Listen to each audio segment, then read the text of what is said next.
Hello and welcome your faces back to another video. Today I have clean gloves. I'm also going to be taking a look at this DJI Osmo video recorder. Sorry, the correct term is a DJI Osmo Pocket 3 axis gimbal 12 megapixel ultra high definition 4K handheld camera. The issue with it is that it does not turn on, so the seller wasn't able to test. May have some other issues I'm not aware of. Don't know if repair attempts have been made on these items before, and I paid a grand total of £50. I'm pretty sure by looking at Amazon and the like, they go for around about £230 brand new, but that would be with all of the accessories. Today I am purely focused on seeing if I can just get it to work and power on. I did have a quick overall look at this in a live stream, so I'll run you through exactly what I've done for initial testing purposes. We have in fact confirmed that there is no issues with the charging port, both by looking at it under a microscope and also by using our mechanic USB-C testing device, which will show we don't have any issues here either. This right here is called an ammeter, which is going to measure the current going into the device to see what kind of a fault it is that we have. But spoiler, I've never worked on one of these before, so I don't really know what is normal. We do draw a total of 5 volts at 700 milliamps. This kind of switches between 600 to 700 down here. And you might just be able to see we do have a blinking green light on the middle of the device. I've already tried just like holding down some buttons to see if we get a massive change in the current or whether this light stops blinking, but any combination, whether it's holding down or pressing them down at the same time, nothing seems to work. As you can see, no change in current whatsoever. If I'm honest, my hope was that it would be something like a USB-C charging port that we could just swap out simply with a little bit of soldering, but I think the plot thickens with this one. Let me just show you something. I did on the stream also discover that it may look like it's been opened before. Can you see these pry marks here? And if we go down a little bit further, we have them here as well. If I flip it over, exactly the same on this side. So I think somebody has tried to go into this device. I can't. It doesn't seem like it's a clip that will go back down. Or maybe the battery is entirely bulged. Who knows? But it looks like prying to me, especially here. What I will say as well is that when this is left on charge, it does get very, very warm. So I don't know if it is in fact the battery that's playing up. Regardless, I'm going to have to take this apart to inspect further. If it is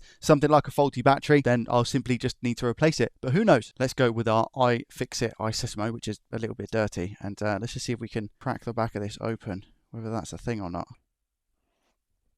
Seems like quite a tough one to get into. It doesn't feel easy, let's put it that way.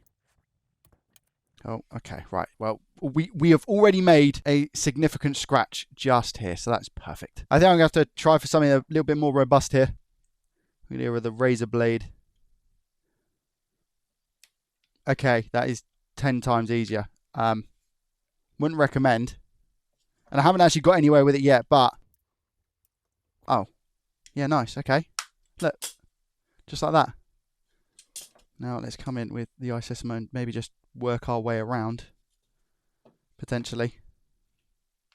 Okay, good. Nice. Nice. Nice, okay. Well, and the battery's here? I mean, that's, in terms of accessibility, that was really easy, you know. How do I get it out? I don't want to pierce the battery here, which is what I do have to be super, super careful of. Let's try from the bottom. There's a little bit of adhesive from what I can hear. I don't want to put on this too much just in case there's any ribbon cables. Okay, slowly but surely. There's the adhesive up the top. Oh, okay, yeah, all right. I said slowly but surely, I think. Yeah, I've ripped the ribbon cable. Okay, well, this is why I can't have nice things. All right, pull this out.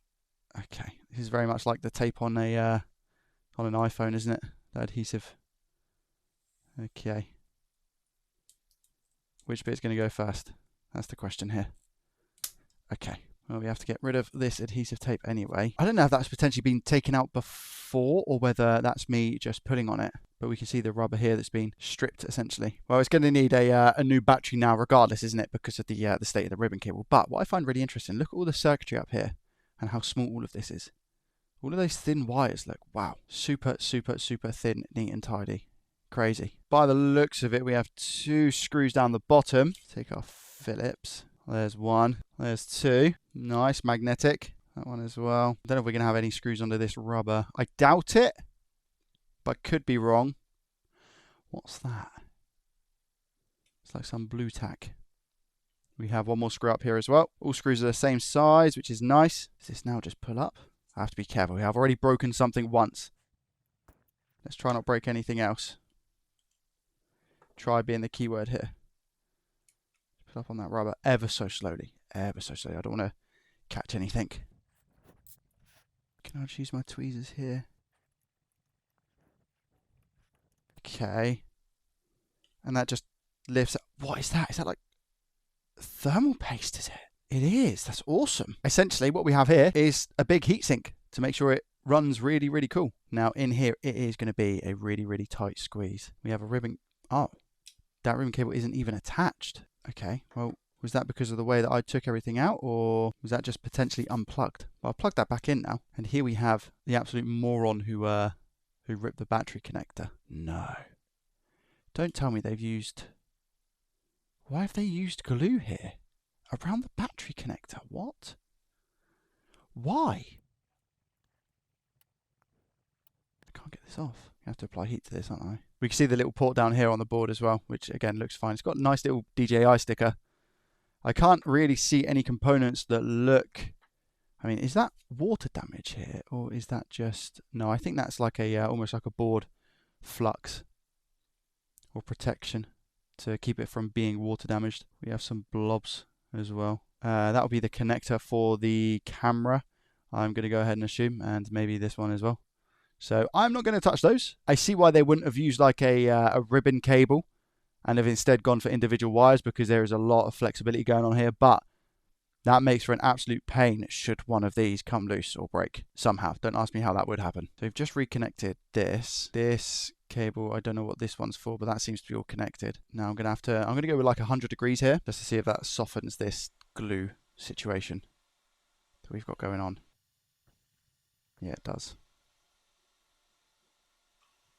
Oh, got to be careful. A little bit more. There we go. All right. This must be for that sort of anti-repair sort of situation we've got going on. Unless they really thought that just to avoid like drop damage and this cable actually coming loose, they're going to add the glue to help the situation. But I'm going to go for the anti-repair instead.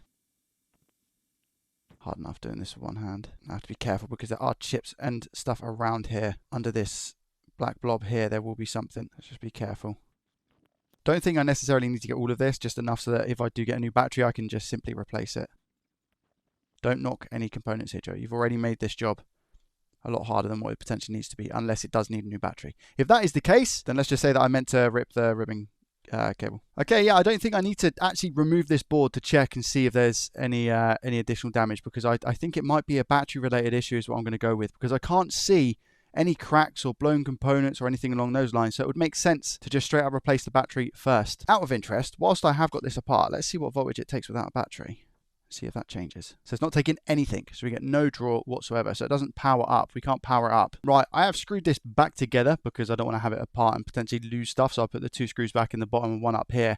I now need to order a battery. Could I potentially just inject power into the device and, you know, create like a dummy battery? Yes, I could, but the device is so small, and I have to order the battery from AliExpress, so it's going to take a while to get here anyway. I have just ordered this exact battery. This is probably the cheapest that I could find on AliExpress. We're looking at £21.34, but with taxes and shipping, etc., it's £30, meaning so far I've spent about £80 on this. I'll check back in with you shortly to see if that is going to fix the issue. I am back, and it's been about a month for me. Yep, no joke. The battery took quite a while to get here. Nonetheless, it's here. This is the old battery, and here we have the new one in all of its glory with an intact ribbon cable. I did in fact put the screws back in, so let me take these back out. Let's get the scope going here just to make sure that we're all clipped in everywhere where it needs to be clipped in. I think we're good almost everywhere. Right, do not rip it, Joey. Do not rip it. How does it go? Does it go that way? Must go that way and then fold over on itself. Is that right? Yeah, it must do. Okay, here we go. Moment of truth. I'm not going to force anything down here. Okay, that's clipped in. Nice and secure. So if we just fold this over, I should put that there for 2 seconds and see what happens if we go to plug it in. Was it as simple as a battery replacement? Okay, what do we draw? Nothing. We draw nothing at all. It's just 5.21 volts. Can I turn it on?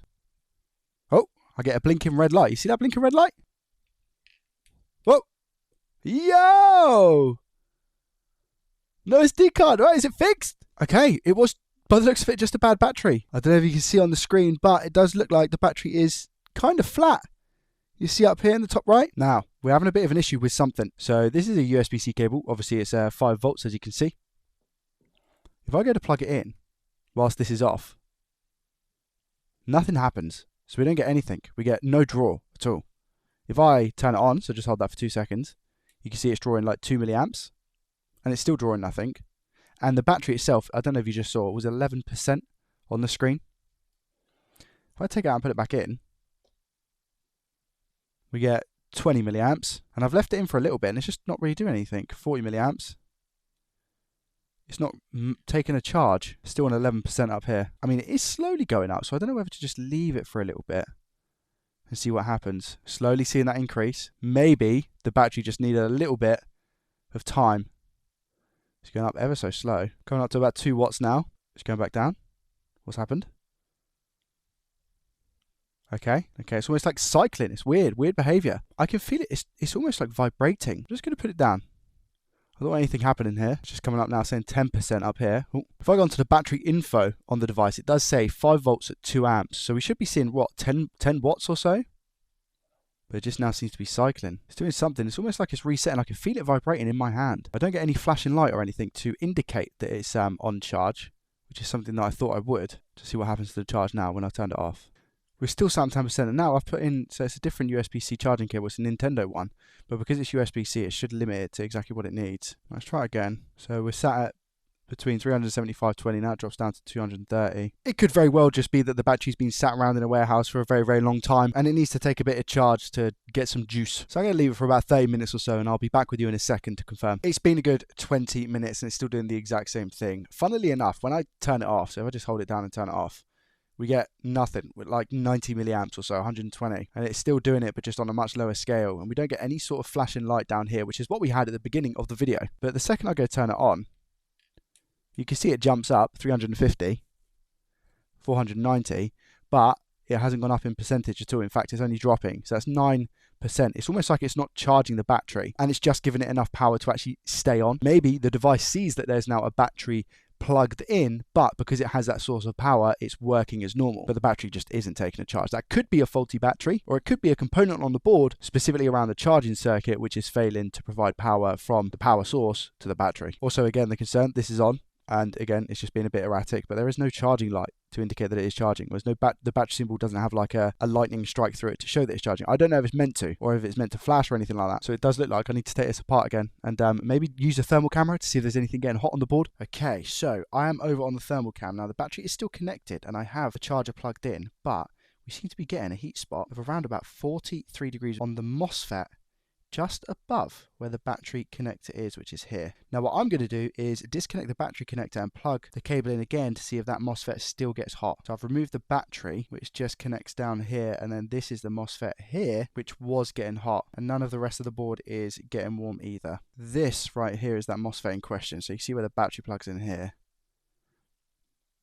We can see if I can see what that says. Is it me, or does it look like potentially a component was meant to go here?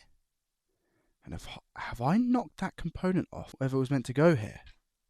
I need to look back on the recording. I can just about see when I look back on the recording, it looks like when I'm cleaning up the glue, I think it's a resistor, but I have obviously no idea what the value of that resistor is going to be. It was a month ago. I'm not going to have that little bit of glue laying about. This is actually on the screw map. This is the glue.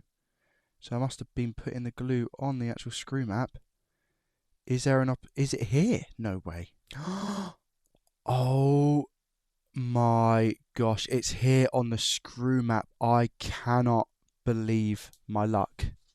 It's been a month, by the way. There is no shot that I have this component. Oh my god. Do not lose it. Do not lose it. Just in case I do lose it, I'm going to measure it. Right, what measurement are thou? 25 ohm? I guess that 20 ohm or 25 ohm, something along those lines. Could even be a little bit lower. It seems to be a little bit all over the place. Yeah, so like a 20 ohm or something. Okay, now we just need to put it back. Need to make that a little bit higher because the soldering iron won't fit underneath the camera otherwise. Now we need to be super, super, super careful. Just nestle that in there. Taking this PCB out will be a nightmare because of the connectors, so I'm trying to do it inside.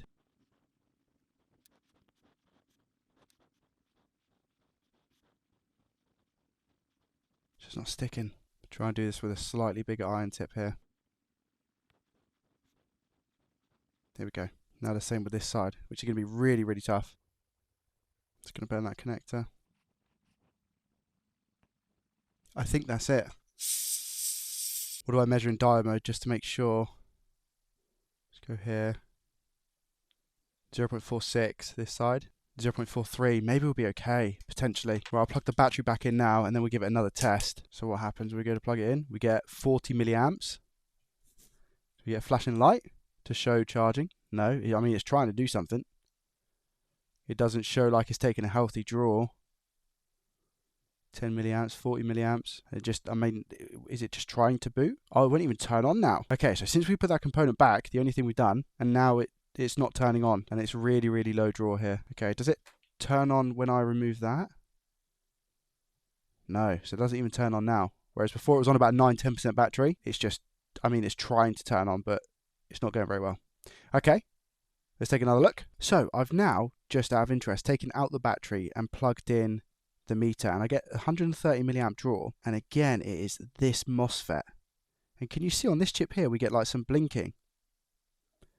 So I don't know if I don't know what the situation is here. I don't know if this chip has potentially failed or whether it's this one that's getting hot that's failed. I'm going to go ahead and assume it's this one, so I will try and source a replacement if possible. Right, I think I found it. It seems to be a dual N-channel MOSFET, I think anyway, and it's an FDM-C7208S. I managed to pick one up off eBay, including postage, for basically £6. I'm also going to have to work out how to actually get the board out of the chassis with all of those wires. I think it's going to be a little bit of a nightmare, to be honest, but I can't apply hot air around that component, especially of how close the battery connector is. So I'll check back with you once we've received the MOSFET. I think realistically as well, I should be doing some measurements if I'm being completely honest with myself, but that MOSFET's getting hot, 40-50 degrees with no battery in. We'll just see what happens. Would you believe it? Yes, I'm back again for the third time. Our little chip has arrived, and hopefully we can resolve this now. Let's head on over to the scope and see if we can get the board out of the chassis. I think that's going to be the main concern for me, and I need to get this out, don't I? Right, so first off, we need to unclip these connectors here and make sure we are disconnected. There we go. Then we should be able to pull that board out like that. Now this connector, from what I saw in a video, just kind of pulls out, I'm sure. Same with this one. It's like an up and out technique, but I think we've got a little bit of adhesive keeping this stuck down. I don't want to pull the wires underneath, you see, so I have to be very cautious and careful here. There we go. Okay, so that's been peeled back. How do we unplug it? I think it just sits down. I think it's just an FPC connector which it sits into. So I think push up on here. Yes. Okay, so it literally just clips in. Interesting. Learning something new. And I'm assuming the same with this one. Looks like it, hey? Yeah, there we go. Just pushes up. Okay, not as bad as I thought. This little button thing is also fallen out, and there is a spring that goes with that, but I can't actually find the spring. And I'm pretty sure the spring is meant to sit in here with the button. But it is what it is. I have to just replace that at some point. But here we have the main attraction. So this is a side of the board that we actually need to work on, and we need to work on this little IC here. And again, we have to be cautious because we've got that connector there. So I have to move the heat around pretty rapidly here. Or potentially, can we come in from the other side? It might be an option. No, it looks like we've got to connect to this side. That doesn't actually clip into anything though. How strange. I've got an FPC connector this side, but it doesn't actually clip into anything. So this is the component in question. Let's not mess around here. If in doubt, switch it out. It does in fact look like that resistor is gone. Again, how? Oh no, wait, I have it here. Okay, fine. Right, it's going to be a tough old one to do. Pin 1 is top right. So I'm just rotating the heat very, very quick here, making sure it's not staying in one place. That's how we're going to, hopefully, lift this component off the board. There we go, just like that. Lovely.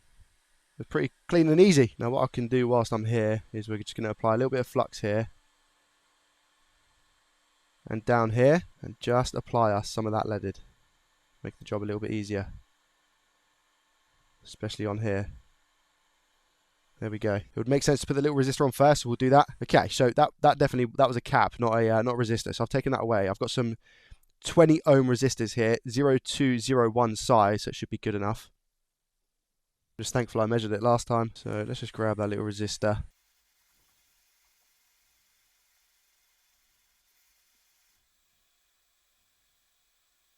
There we go. Put it in its place there. Lovely. Here's the new chip. Put it on the right way, which is this way. Okay, let's do it. Moving that air nice and quick, 450 degrees Celsius again.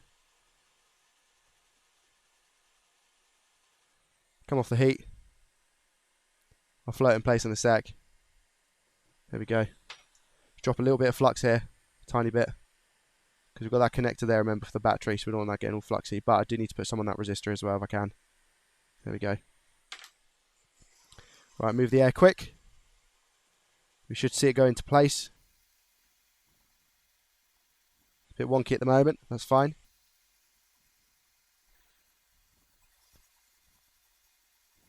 Give it a little nudge, there it is. Should be good. Give it all a nice clean now. If I fix this, I'll be amazed.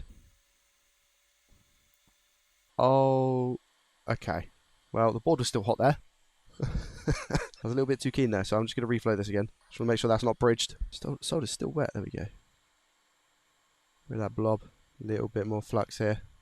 I don't think it's bridged. I think we're good. I am just putting the soldering iron here. There we go. Yeah, it's fine. Now can we give it a little clean? I think we can. I think we're good. There we go. Some IPA on now. Alright, we're looking good. Let's see if that has fixed our issue. I am not hopeful, if I'm honest. Just to rule any of this out, that connector is fully seated, and this connector is fully seated as well. I just need to put the battery one in now, which goes here. Okay, moment of truth. Did we manage to fix this? I put the battery back. I've not put the back on, because I've kind of learned my lesson. I'm just going to hold it down and see what happens. Okay, green light. Let's go. Please charge. Okay, that's really, really good though. That's really, really good. Now, does it take a charge? That's going to be the main thing here. Please, please, please, please, please. Okay, in 3, 2, 1. Do we get any draw at all? 430. 1 amp. 650, 920. Any flashing lights or anything like that? Nothing to indicate that it's charging. 680. 1.37 amps, 1.29. 1.07, it's still doing that thing where it's like up and down though, right? 1.14. Okay, let's try and turn it on. I can't turn it on. 430. 1.37 amps. 1.32, 1.37. Okay, again, it's just all over the place. There's no charging light from what I can see, and I can't turn it on whilst it's in charge. Okay, we're at a stable 530. 0.53 amps. Maybe it needs a little bit of juice before it can even attempt to do anything, because it did say please charge. So I think we just leave it there. That looks pretty stable to me, and 530 milliamp draw is not bad. So again, I'll leave it. My only concern is that I don't have a green light or anything like that to show or indicate that it is charging. Maybe like a flashing green or something like that. But I'll just leave it for a few minutes, maybe like 10, 15 minutes or so, and see what happens. So, I mean, progress has been made. I had to like remove it and put it in a bunch of times, and it now turns on. However, we're on 9% battery and it doesn't show that it's taken a charge at all. I don't know if you can see, but there's no charging symbol lit up. It's not lighting up down here. I've even tried a different charger. I've tried it with and without the ammeter as well. But again, we just don't get any charge. It just doesn't like taking a charge. But as you can see, when I plug it in, it's 530 milliamp draw. So it's doing something. If I turn this off, it bumps up all the way to an amp. 132, we get a flashing red light now. 112. Maybe I'll just leave it on this for a second because it's not sat at 112. 113. Okay, let me just leave it on this for a second then see if it charges. Right, I've left this on charge now for about 30 minutes and it's still 480 milliamps and it's still 10% and just not showing any charging. I don't know what's happening. I've tried resetting it. I've tried hard resets by pressing it down for longer than 10 seconds. I've tried all sorts. I've tried even just loosening the back to see if there was potentially like a short being caused by too much pressure. I've tried it outside the chassis, everything, and it's still exactly the same. I've also just checked the actual website for DJI just to see if there was a specific charger that was needed. Even though this USB-C, they might have some silly like data thing within a charger that only allows it to charge if you have the official DJI charger. I have no idea. I just thought I'd check, but it doesn't seem like that. You can only buy like maybe 3 or 4 different accessories for this specific DJI Osmo Pocket, but for the Osmo Pocket 2 and 3, there's tons of accessories. So I do think this one is now just a little bit old, even though I don't think it is. The other possibility is that I've got a dodgy battery. That could be a thing, considering it's come from AliExpress. I also used the heat cam again to confirm, and that same MOSFET is getting as hot as what it did before. So I don't know if it gets hot in an attempt to charge the battery, even when the battery's not on the board. I've got no idea. I'm going to call it there, but chances are I'll probably look at this in a live stream. So please leave your comments down below as to what you think the resolution might be. Sorry I wasn't able to fix it. I really was hoping that I could, but it is what it is, and I feel like I've learned a lot along the way. If you enjoyed the video, hit the thumbs up button, subscribe to the channel if you're new around here, and I will see you in the next one. Peace.